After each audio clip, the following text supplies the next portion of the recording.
En la última clase habíamos visto que un material compuesto es básicamente un refuerzo que suele estar en forma de fibras, envuelto en una matriz que es la que le da la forma y transfiere las cargas a estas fibras, y una interfase que es la unión entre el refuerzo y la fibra, que es la encargada de transmitir el esfuerzo ejercido sobre la matriz hacia nuestro refuerzo.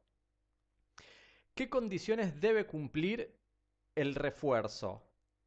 En general, dentro de los materiales compuestos avanzados, se estipula que una condición que debe cumplir el refuerzo es que debe ser de naturaleza fibrosa. El otro componente de nuestros materiales compuestos son las matrices, y estas pueden ser de diferentes tipos. Tenemos poliméricas, que pueden ser tanto termoplásticas como termorrígidas o hasta elastoméricas, metálicas, cerámicas e incluso productos naturales. Podría ser una cera, barro, en el caso de lo que era el antiguo adobe, aunque esto ya no sería un material compuesto avanzado, sino un material compuesto básico. Dentro de los refuerzos, lo que vemos es que tenemos del tipo fibrosos, laminados y particulados. Entonces, en el caso de los fibrosos podemos ver cómo una fibra va desde un lado al otro, es decir, las fibras corren en ese sentido. En este caso tenemos fibroso y unidireccional, es decir, las fibras están orientadas en un solo sentido. Tenemos acá el laminado, donde tenemos láminas de refuerzo, unas pegadas con otras, o materiales particulados, donde tenemos, en este caso son esferas dentro de una matriz. Lo que son los fibrosos avanzados más comunes, tenemos la fibra de carbono, que fíjense, acá abajo podemos verla. Esto es una mecha de fibra de carbono, es decir, este espesor de acá representa el espesor de la mecha, y si nosotros desarmamos esa mecha, vemos que está compuesta por un montón de fibras únicas de carbono, y en esta mecha pueden haber 24.000 fibras de carbono. Es común decir que una mecha es de 24K, que justamente significa 24.000 fibras de carbono dentro de esa mecha. Esta misma mecha se puede tejer. Fíjense, acá nosotros vemos, esto es una mecha, sería el equivalente a uno de estos, y esas mechas las podemos tejer para hacer esto que se llama un refuerzo tejido. Básicamente acá lo que tenemos es fibras en un sentido y fibras en el sentido ortogonal a las anteriores. En el caso de los refuerzos laminados, acá vemos el ejemplo de lo que es una madera terciada. En el ejemplo de acá abajo, lo que podemos ver es como acá tenemos láminas, se puede ver cada una de las láminas, se puede ver el sentido de las vetas. En general lo que ocurre es que en la lámina debajo de esta, el sentido de las vetas es a 90 grados, y eso se puede ver en el color de cada una de estas láminas que nosotros estamos viendo. Por el otro lado tenemos esto que sería una especie de terciado, pero se llama más comúnmente aglomerado, donde tenemos un montón de partículas de madera. Ya no son láminas continuas en este caso, sino que sería más parecido a lo que es el material particulado, pero con partículas con una geometría bastante extraña. Pero fíjense que tenemos orientación de chips de madera en un montón de sentidos, y esto está todo unido en ambos casos con alguna especie de pegamento en general, que eso sería la matriz.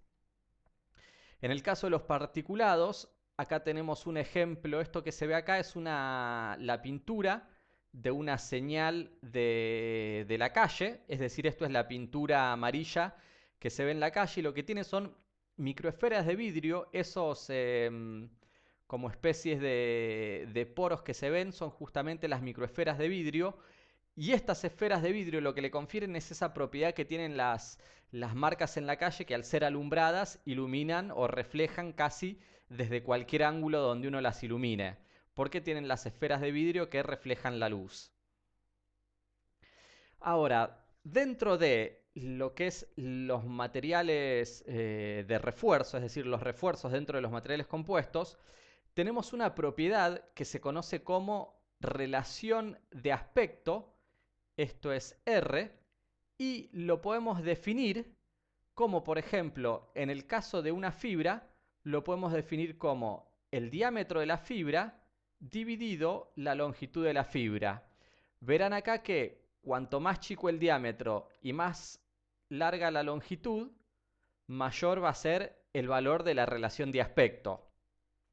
Y es justamente la relación que hay entre el largo mayor y el espesor de una partícula.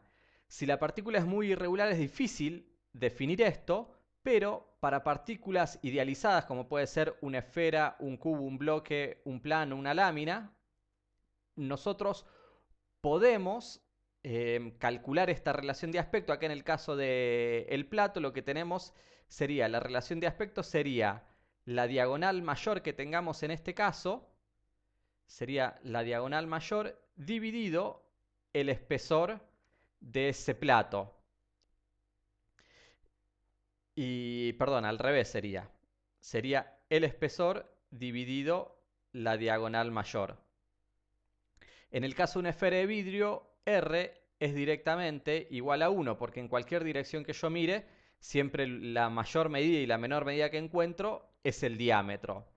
Ahora, ¿por qué es importante la relación de aspecto? Cuanto más grande sea la relación de aspecto, más área tengo yo sobre la cual agarrarme para poder transferirle la carga. Es decir, la matriz tiene más superficie de adherencia para poder transmitir la carga que está siendo aplicada exteriormente. Y esto lo vamos a ver en esta filmina. Observen lo siguiente, aquí estamos viendo diferentes distribuciones de matriz, de refuerzo y de matriz.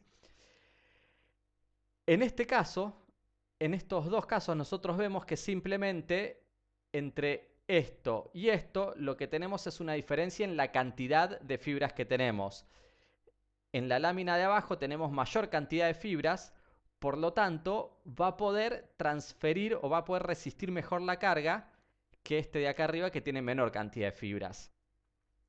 Ahora, en este segundo caso ocurre algo extraño y es que la lámina de abajo tiene menor cantidad de fibras, pero al mismo tiempo esas fibras, si las observamos, vemos que son de mayor diámetro que las anteriores. Con lo cual, si nosotros medimos el volumen o el área de fibras que yo tengo acá resistiendo, probablemente estos dos volúmenes sean iguales al volumen de estas cuatro fibras que tienen menor diámetro. Sin embargo, lo que ocurre es que las fibras estas de acá, estas cuatro, tienen mayor superficie total que estas fibras de acá. Entonces, aunque haya la misma cantidad de material disponible, es decir, de área de fibra de carbono disponible para resistir una tensión, en el caso de abajo, yo tengo, cuando hablo de área que está resistiendo la tensión es, si yo estoy ejerciendo una fuerza en este sentido, yo estoy viendo el área, sería el área circular de esa fibra, es decir, esta zona de acá, esa área. Ahora, cuando yo miro la superficie que tiene la matriz para agarrarse a la fibra, y esa superficie sería toda esta longitud por el diámetro por pi, es decir, lo que sería la circunferencia de mi fibra por la longitud que tenga en la dirección de la carga. Entonces, en este caso, la de abajo tiene menor superficie para que la matriz se agarre y si bien transversalmente, perpendicularmente a la fuerza, tenemos igual área resistente en ambos casos, esta pieza estaría funcionando mejor por el hecho de que la transferencia de carga desde la matriz hacia las fibras de refuerzo es más eficiente justamente por tener mayor superficie de adherencia entre una y otra. Después acá tenemos algunos casos simplemente de organización de las fibras o de geometría de las fibras Y este último caso, el caso E, es particular porque si yo ejerzo una fuerza en este sentido, en la lámina de arriba las fibras van a estar resistiendo ese esfuerzo, pero en la lámina de abajo, frente al mismo esfuerzo, estas fibras prácticamente no le están agregando ninguna resistencia al material. Es decir, el material se va a romper por deformación de la matriz y las fibras simplemente van a quedar adheridas sobre alguna de las dos superficies sobre las cuales yo estoy tironeando. Entonces, reforzamos el concepto, esto es muy importante, por eso aparece tantas veces. Un material compuesto es un refuerzo dentro de una matriz y entre el refuerzo y la matriz tenemos la interfase, es decir, la sección, la fase que actúa transfiriendo la carga de la matriz al refuerzo. ¿Cuáles son los refuerzos más comunes en fibras? En general tenemos lo que son los refuerzos de fibra de vidrio y fibra de carbono. ¿Qué particularidad tienen estos refuerzos? Para empezar, que las fibras, tanto de vidrio como de carbono, tienen un muy pequeño diámetro.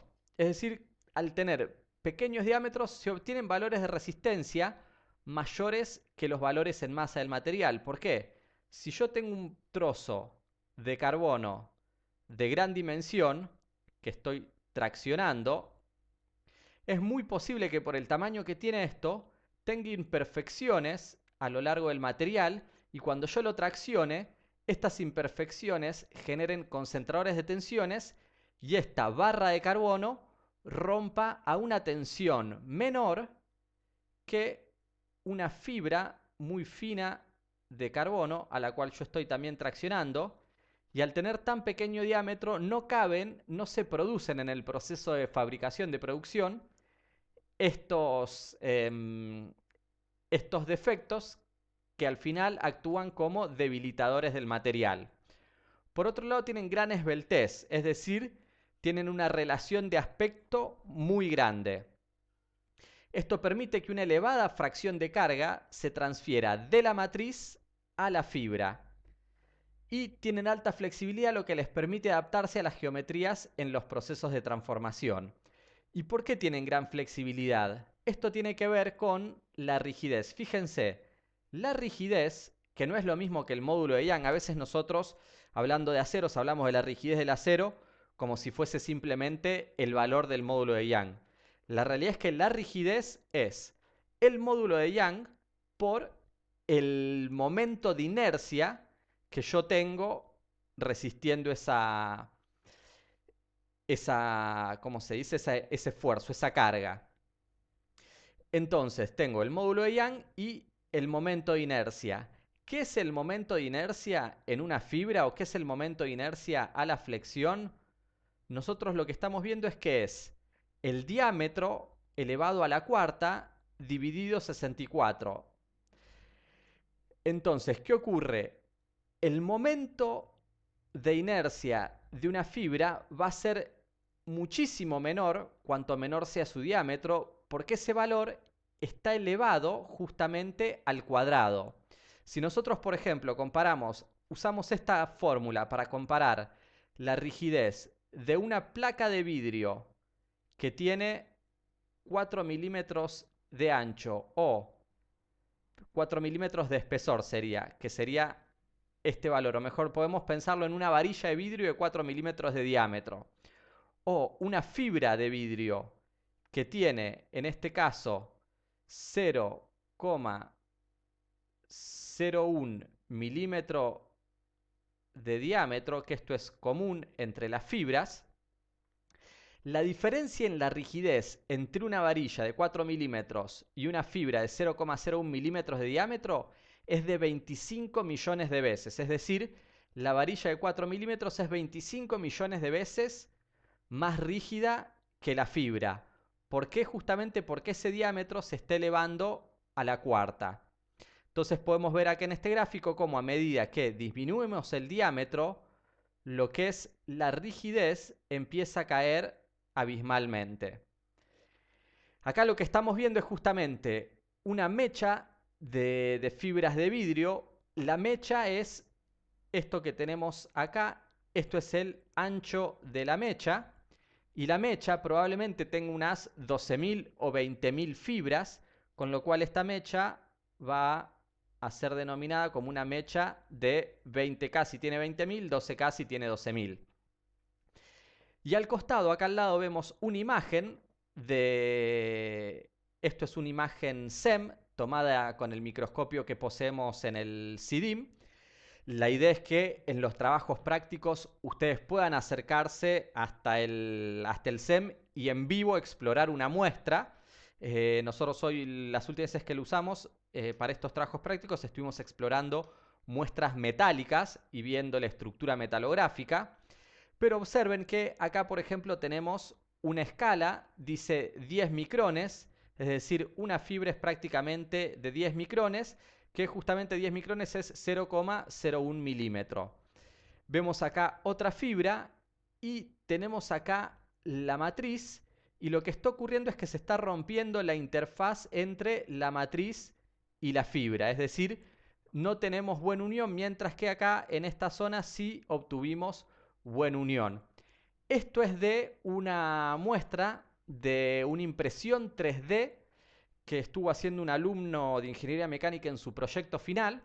Básicamente diseñó un cabezal para una impresora en el cual, además de la fibra de lo que es el filamento de plástico, se le colocan fibras de vidrio, se mezclan en el cabezal y se imprime un material compuesto de fibras largas.